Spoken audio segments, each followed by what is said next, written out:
Good. Okay. Welcome, Inderpreet. I am so excited to have you here and demonstrating some of the wonderful avenues of support that you offer. So we're going to do things a little bit different with this collaboration. We're actually going to start with the demonstration. So when you're ready, go ahead and take it away, Inderpreet. Sure. So we're just going to do a short little meditation with the crystal singing bowls. I want to encourage you to close your eyes and start to connect with your breath a little more deeply, noticing the sensation of the breath as it moves through the nostrils, movement through the collarbone as the ribs and the chest expand, maybe the belly's moving. Just make notice of all the movement in the body as the breath is flowing. If you become aware of any area holding on to stress, tension, pain, discomfort of any kind, I encourage you to consciously send the breath into those spaces, releasing on the exhale. And just relax and enjoy the vibrations of the bowls.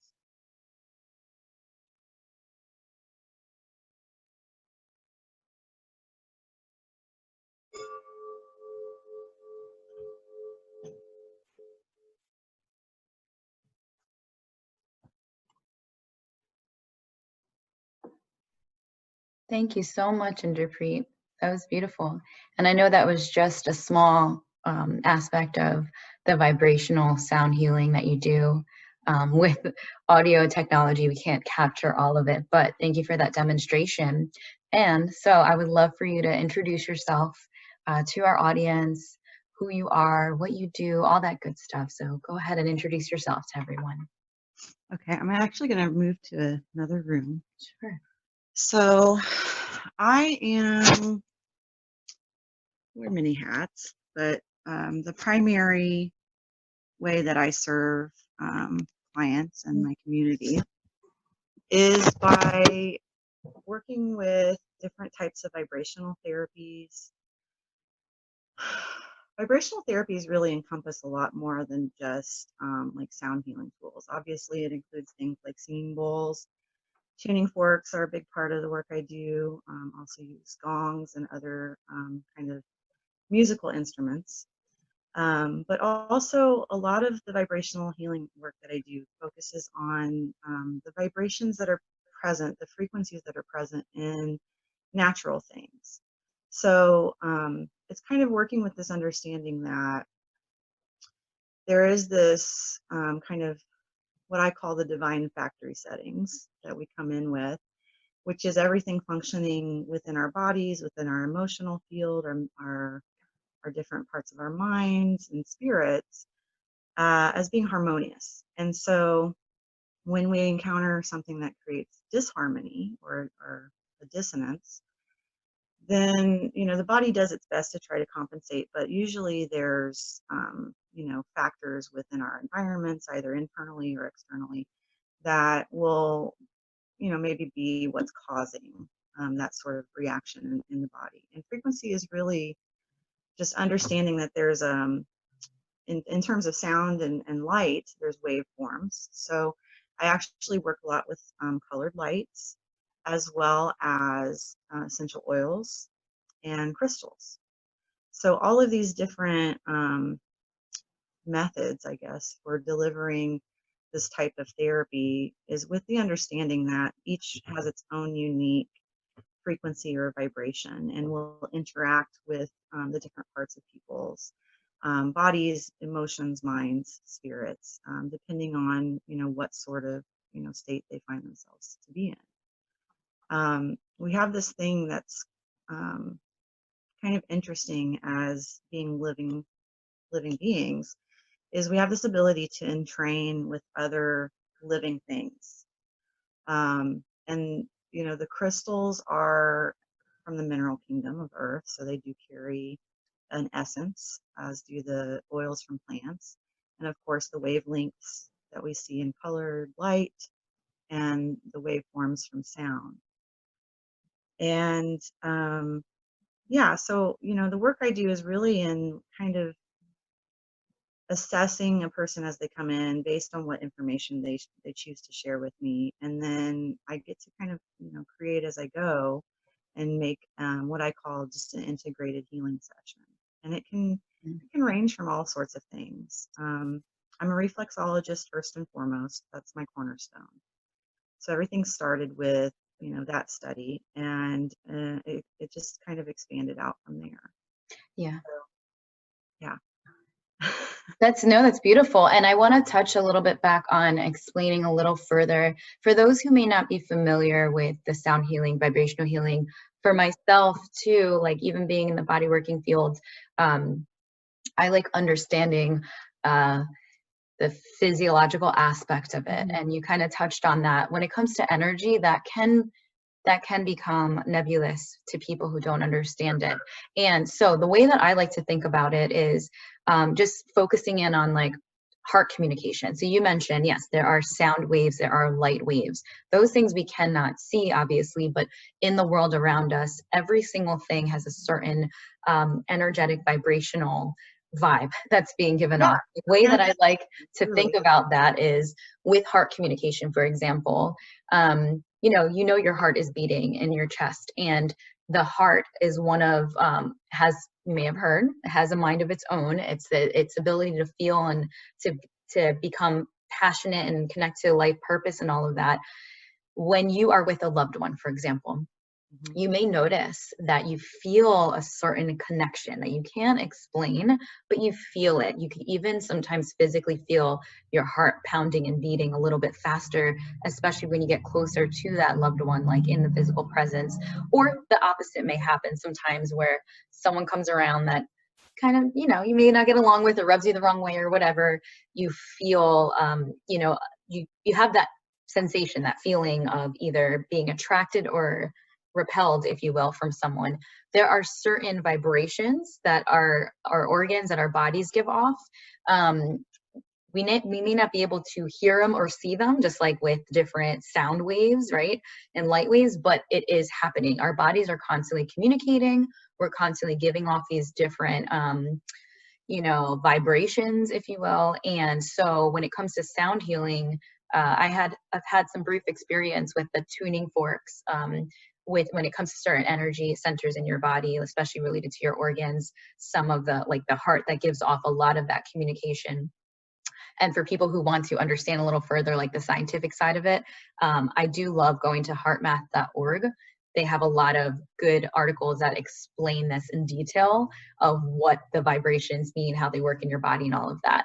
But going back to what Inderpreet does with the sound healing, the different tools, the different methods, is basically, it sounds like you're able to one-on-one with someone help them basically understand where they're at vibrationally and to help them reset, if you will. I've had some brief experience with that when it comes to like heart and throat and whatnot, those chakras being blocked without knowing what that meant, but definitely being able to feel the side effects of that, like not being able to express my voice at times, not being able to live out my desire, purpose, and feeling that holding back, being stuck, and then being reset with a sound healing, a vibrational resetting.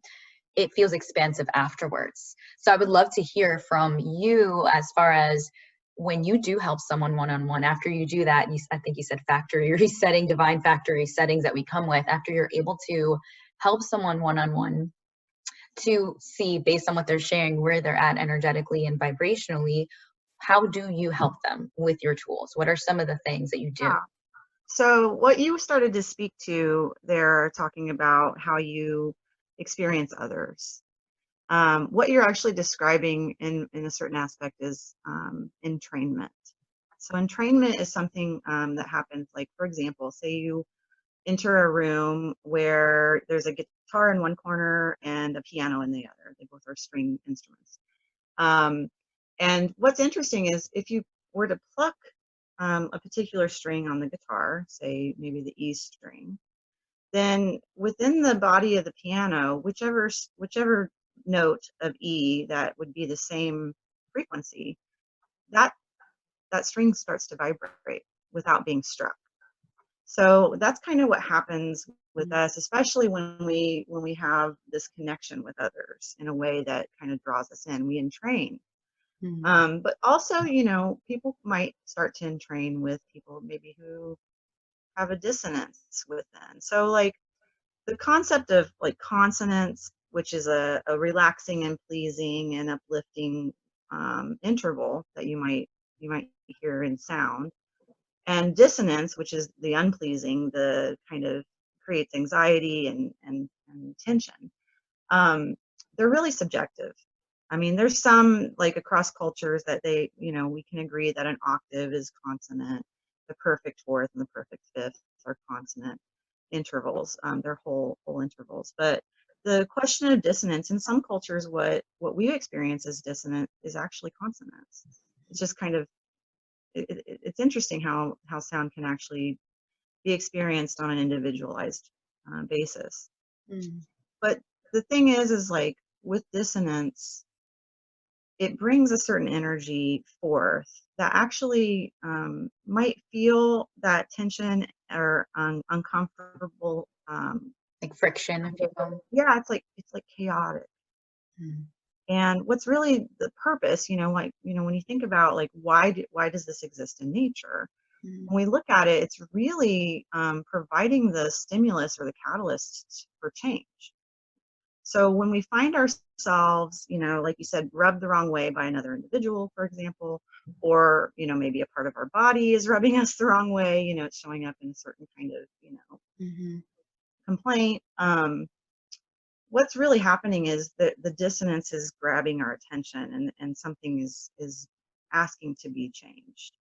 So what happens though is if we start to move further and further away from our own equilibrium or state of balance, we get to a point internally where we start to feel a wobble. So this might happen with relationship to self, with relationship to what's going on with the physical body. It might happen emotionally with relationship to another person or situation or circumstance. And the longer that internal wobble is allowed to happen, it actually turns more and breaks down into a more chaotic kind of energy. And this chaos might show up as a disease.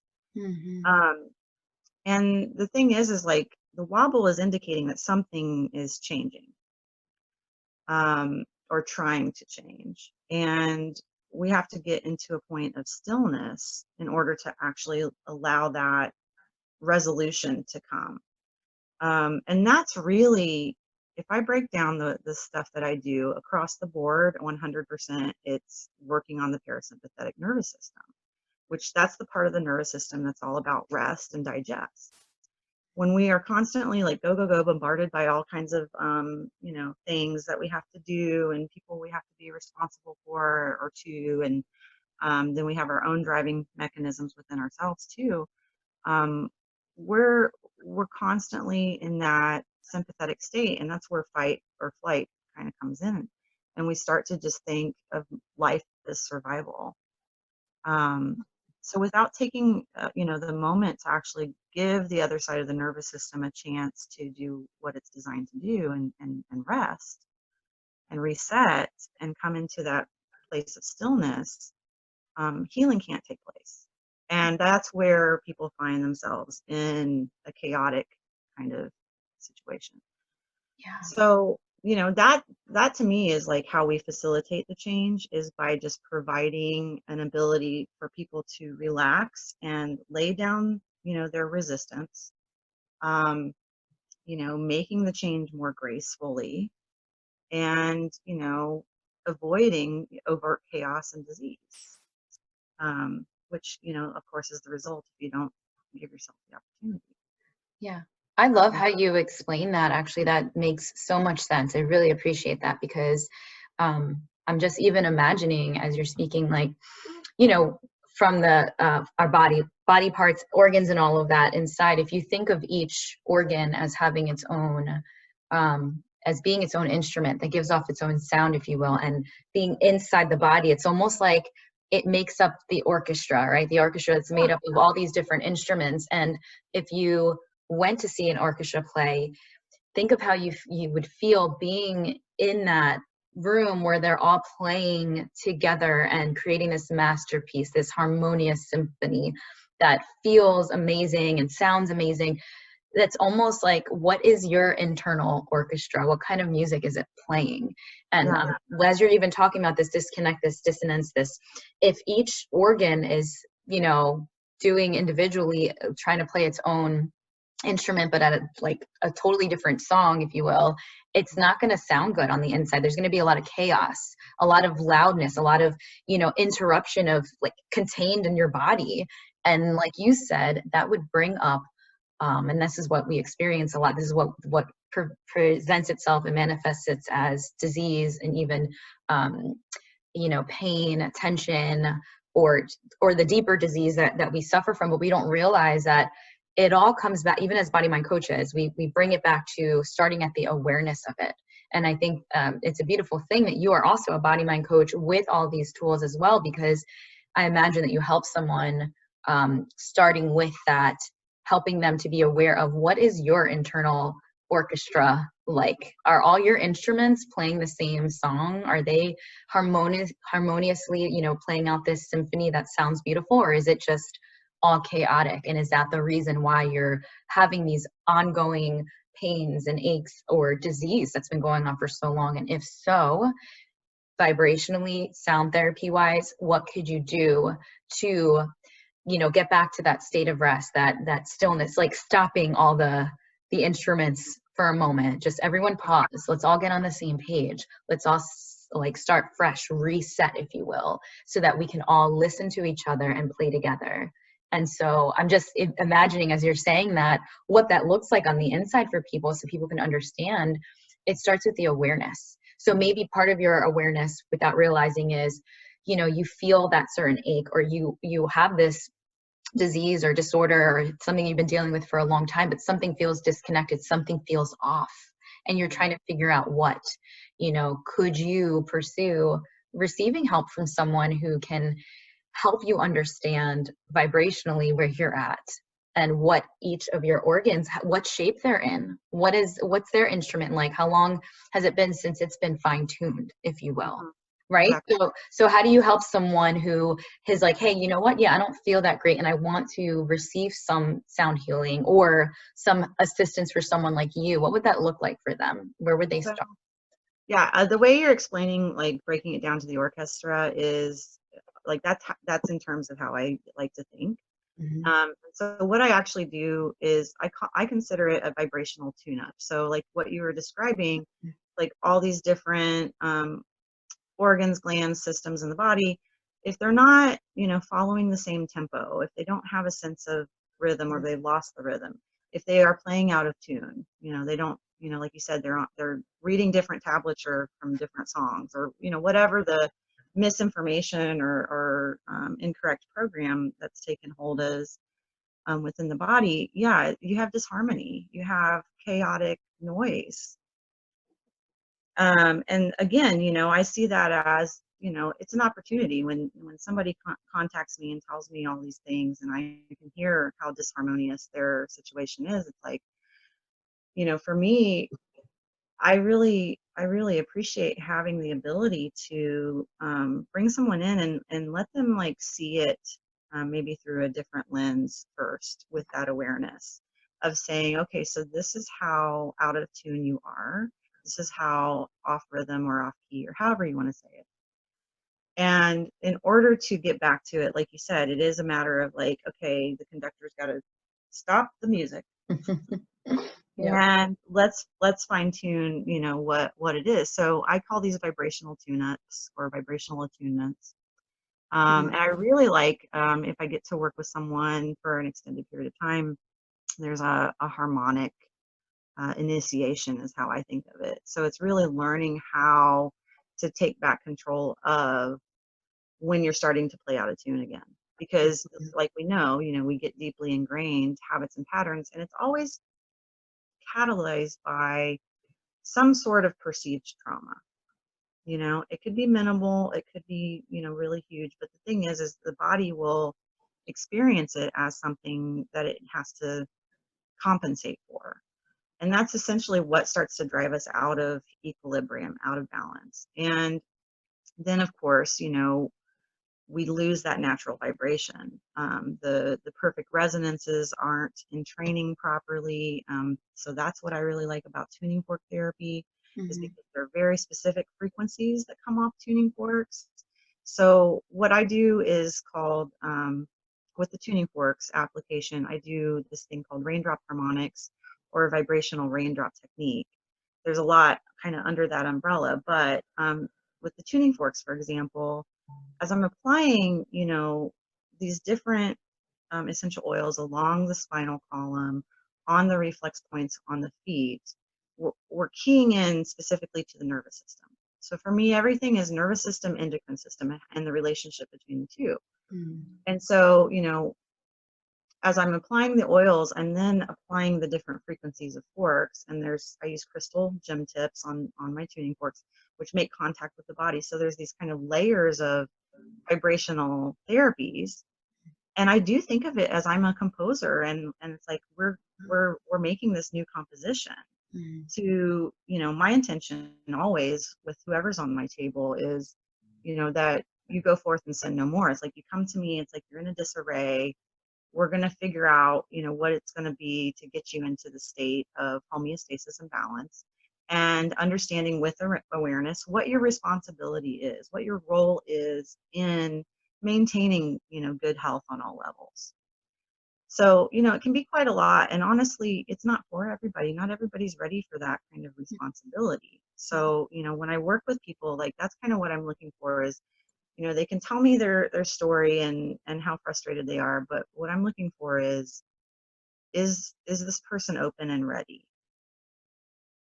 And it's through that light of awareness, through the light of your own consciousness, that you actually can, look at your dark parts, because that's what this dissonance energy is. That's what this chaotic kind of circumstance, I feel, stems from, even if we see it as something outside of ourselves. Yeah.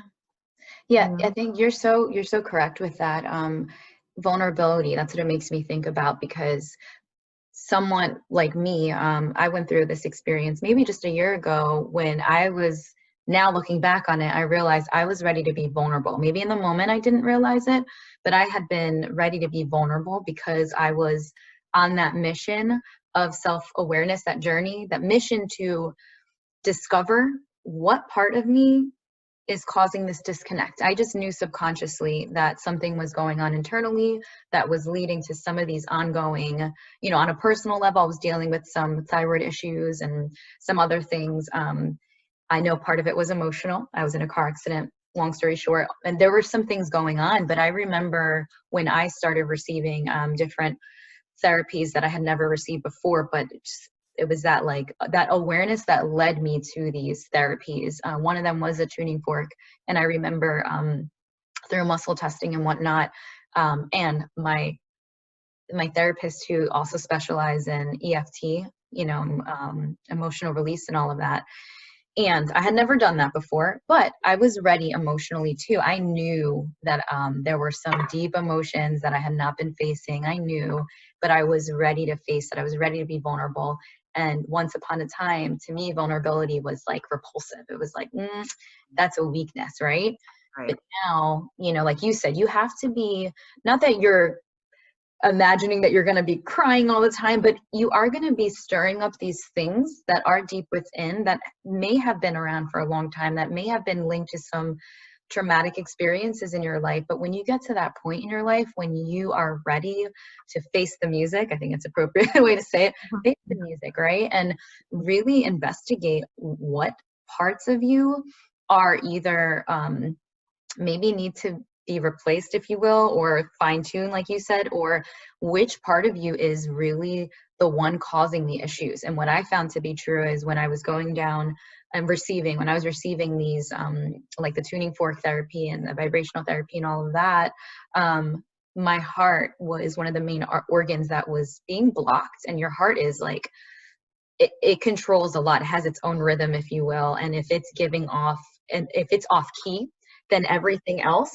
is gonna, like, internally, like the waves that your heart gives off, it's gonna make everything else off key. So what was happening for me is my heart was being blocked for a long time, which was then causing my thyroid to act up. And I mean, I had been dealing with thyroid issues for many, many years.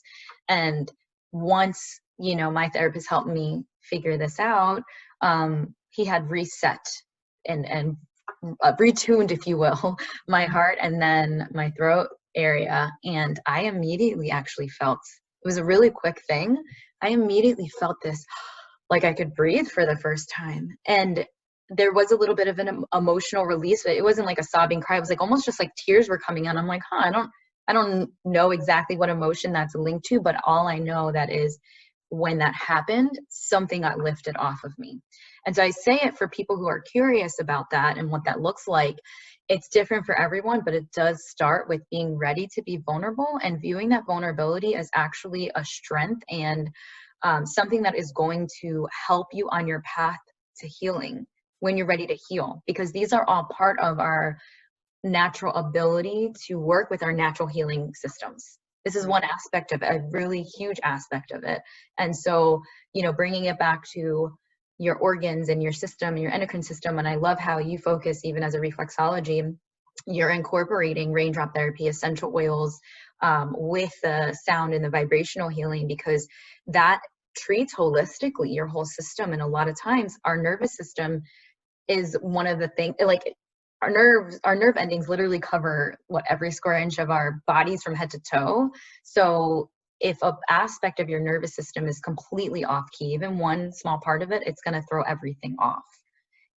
So I'm just reflecting back on all of that. And I think you're right. Just start with the awareness, being ready to be vulnerable, but vulnerability, viewing that as a strength and as an important part of your healing process. So if you are someone who wants to learn how to work with your body's healing systems, your natural system in your body, the awareness is necessary. And it's not as scary as you think it's going to be. And once you start that journey, what I experience is the freedom that comes from there, the understanding of what caused my heart to feel blocked. Now I have that awareness. Now I have the understanding. Now I have that tool to know what to do should something get blocked again. And I will say, I only received that tuning session once, and I have not felt the need to receive again. And maybe I imagine that's different with every person depending on what they're treating. But when you get reset or retuned, and you learn that, I feel like it's not like you have to receive that every week.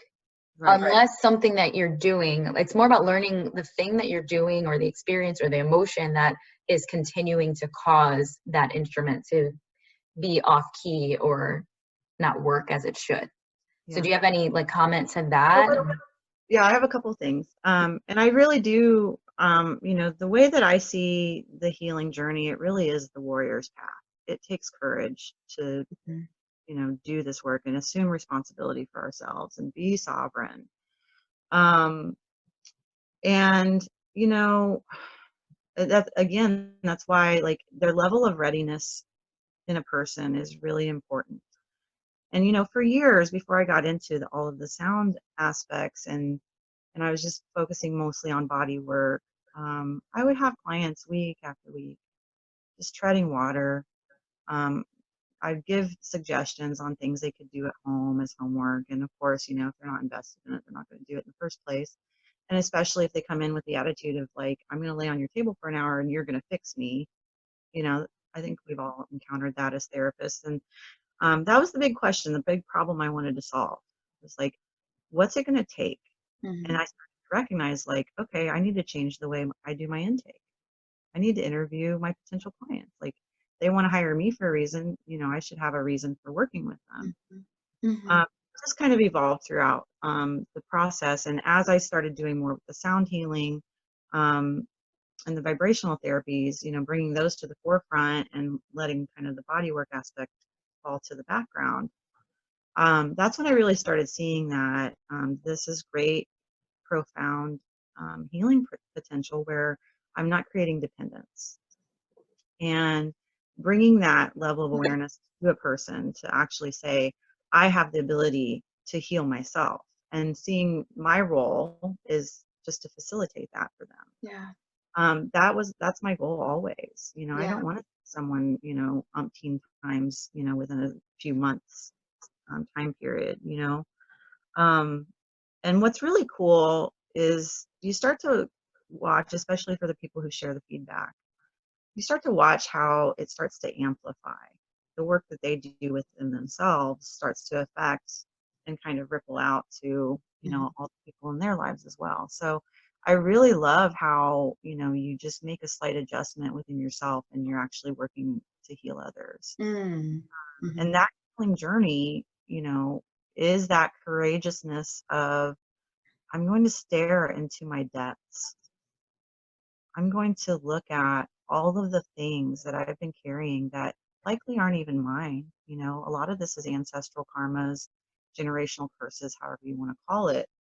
And that's where it gets really interesting, where we're actually able to, claim responsibility for what we are creating. So for me, with the sound, light, and vibration, I just go back to Genesis and that verse of, and God said, let there be light. Mhm. So that's the key to the universe in my mind, is the first thing that God did was allow, and we have to allow ourselves this space in order to create something different. So let is allow. And then he called forth light by speaking it into being. So that teaches us how important it really is, our thoughts and words. Mhm. And then, that's the whole thing. It's like, why did God speak? Yeah. Sound is the creator. Mm. It's really interesting because you see it, it's in other cultures all over the place too, this understanding that the world is sound. It's it's repeated over and over again, from the Hopi Indians to the Aborigines to the Vedas of India, all this understanding of, and God said, Mhm. sound, everything is sound. Sound is our creative force, Mhm. and sound is creation itself Yeah. because of the way, particles move and vibrate and the frequencies occur. And we just, happen to experience all of this in a very dense plane of Yeah. existence on Earth. Yeah. But something that's really cool that I want to direct people toward looking at, if they want a more Mhm. scientific understanding as well as a visual understanding, what's happening within our bodies. For example, Dr. Hans Jenny, Jenny, um, he is who we have to thank for cymatics, Cymatics. You can look up stuff on not Facebook, YouTube. His book is actually called Cymatics, but it actually shows the shift in patterns based on exposure to frequency. And what I think is really, I lost your audio for a moment. Okay, go ahead. um, each tone happens, you see on this plate, this vibrational plate, this different pattern emerging. And then when a new tone switches over, right before a new pattern emerges, everything goes into chaos. So Hmm. you start to see, like, this is what change looks like. And it is experienced as a dissonance, as a disharmonious, as a chaotic energy. But the idea is it should be the catalyst to move us forward. Hmm. It's the biggest thing for me, is like, oh, Mhm. stuck there. You know, Mhm. when I see people Yeah. who are really, really stuck and really down in the down in the ditch, and they've lost all sense of perspective and awareness, they are in the dark of their own soul.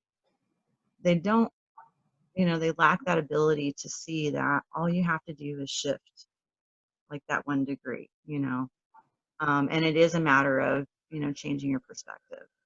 Yeah. So the thing that I wanted to end our call with today is, Mhm. I wanted to just share like a 3-minute meditation for really building the nervous system. Mhm. And it is a breath. It would be considered a pranayama, like a breath work, but it comes from the tradition of Kundalini yoga.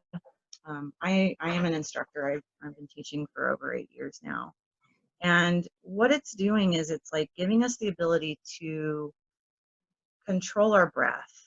And by controlling our breath, that's what kind of reels us in and gives us this, awareness of ourselves and understanding that as out of control we might feel with regard to the external world or even our own internal environment.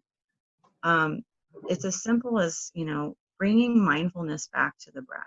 And that's the 1 degree shift, you know.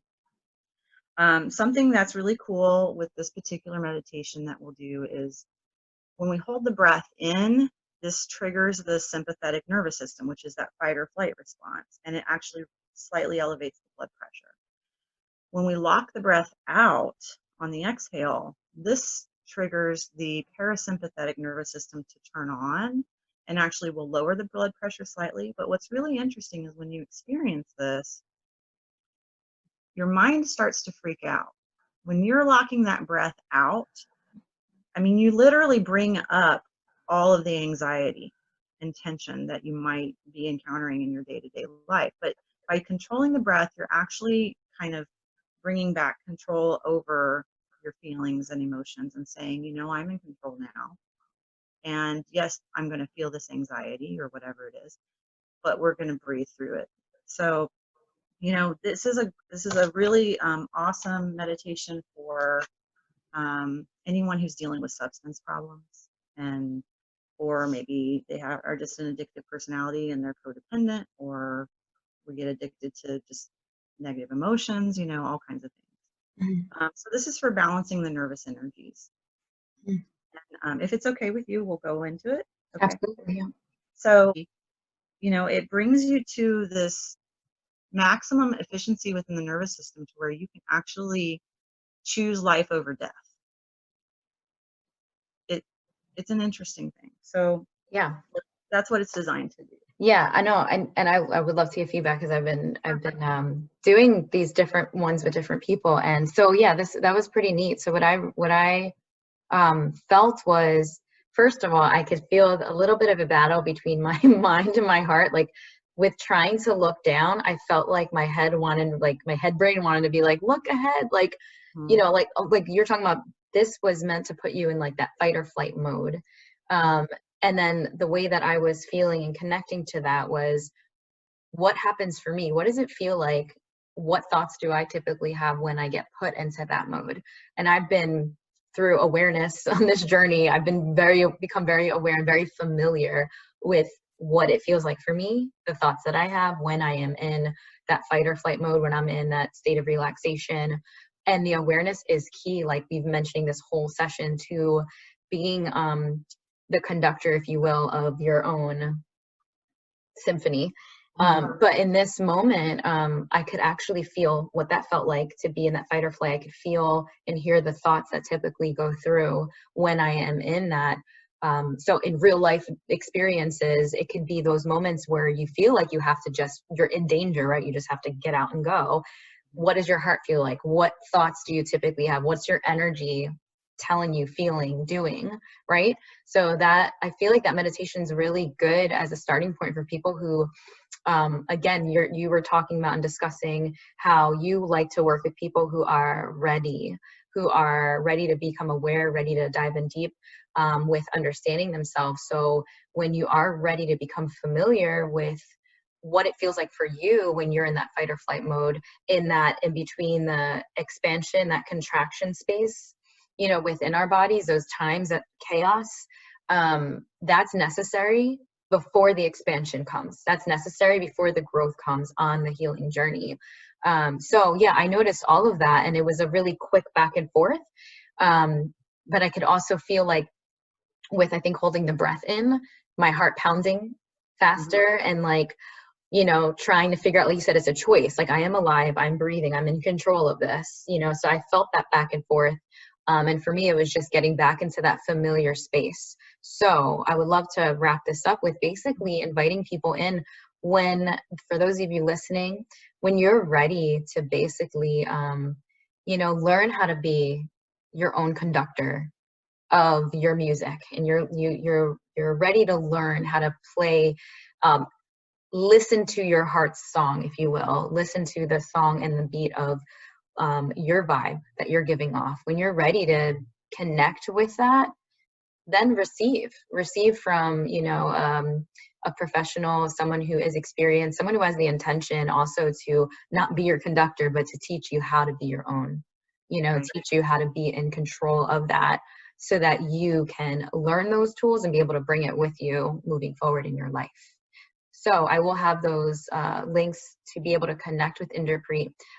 Is there anything else that you want to express to those listening who are interested in finding you? Last words? Well, no, not really. I think you pretty much said it all, Alina. I really want to thank you for inviting me to do this. This was a little outside of my own comfort zone, so like that's encouraging me to branch out a little bit, and um, it's it's fun to talk about this stuff. You Yeah, know, I could talk about it all day, me honestly. too. Yeah, But yeah, it really is understanding the ability that we already have inside of us to, like you say, be the conductor of your own orchestra or symphony, to understand the creative potential that resides in us. You know, it's in every cell, it's in every vibration, every point of energy, every point of light, however you want to think in terms of. Ultimately, you know, this is what it is to be alive, and it's the greatest gift that we have. yeah, And I get so excited when people finally wake up to see that.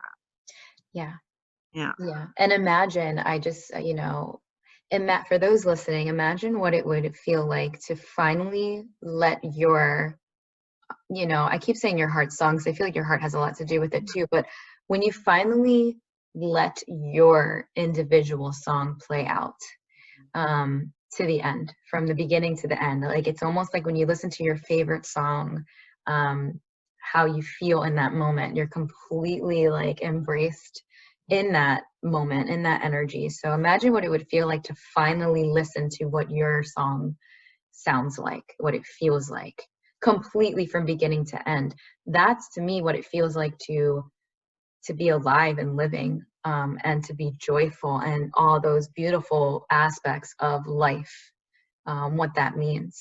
And what a gift and what a blessing if you can get through that initial vulnerable scariness, that fear, to focus on that, not just that goal, but focus on that aspect of it. You know, what would it feel like to finally listen to my own beat, my own natural rhythm? Because I guarantee when you do, like you said, it's down to like your each and every cell of what makes you who you are. So when all of your cells are playing, you know, to the same tune, the same harmony, and they're harmoniously vibing off of each other, it is so expansive and abundant and uplifting, and just to me it's just love, you Hmm. know. So it's the most loving thing you can do for yourself, and you don't Well, and have to do it everyone alone. else, Hmm. you know, Hmm. we're all here to sing our song, and everyone's here to benefit from it as well. Yes. You just brought up something kind of cool I want to share. I Hmm. can't remember the name of the tribe, but there's a tribe in Africa that has this tradition that when a baby's born, they create a song for the child, and the song is the child's song. And what's interesting is as that child grows older, if they happen to do something, like if they misbehave in some way, or you know, commit some kind of, you know, grievance against the tribe, what they actually will do is the members of the tribe all gather, and they put the child in the center, and they all sing the child's song to Mm. the child. So it's like a remembrance or a reminder of this is who you are. And it is their way of disciplining, and that's the way that they find to kind of police their own tribe in a sense. So Yeah. I Hmm. love that idea. It's like, how would that function in our culture if we all had our own song and other people knew our song, and to just hear our song would remind us of who we really are and what we're here to do, and keep us kind of, you know, on our path. Right. And just so people aren't, you know, thrown off or whatever. My name Inderpreet Kaur is my spiritual name, and the reason we use those names is it's a reminder of our soul's purpose. Mhm. So for you to call me that, it reminds my soul that it's a lover of divine consciousness. That's what it means. Mm, So there's all these really powerful things that we can access through right. just knowing a name, to knowing a song, and to knowing like what we're really here for and where we really come from. Yeah. And that is that interconnected kind of web of existence, or however you want to Yeah. look at That's beautiful. I totally agree. Well, thank you so much for your time, Inderpreet. it. Thank you. I love knowing that meaning too, because yeah, names hold a lot. But so much goodness, we could talk forever on this. But I appreciate your time. And like I said, I will have all those links to find Inderpreet and be able to connect with her and, start connecting to your song with Inderpreet. So Awesome. thank you so much. Enjoy Thank your you, day. Laura. All Yes. right. I will be in contact. All right. Take care. Bye-bye.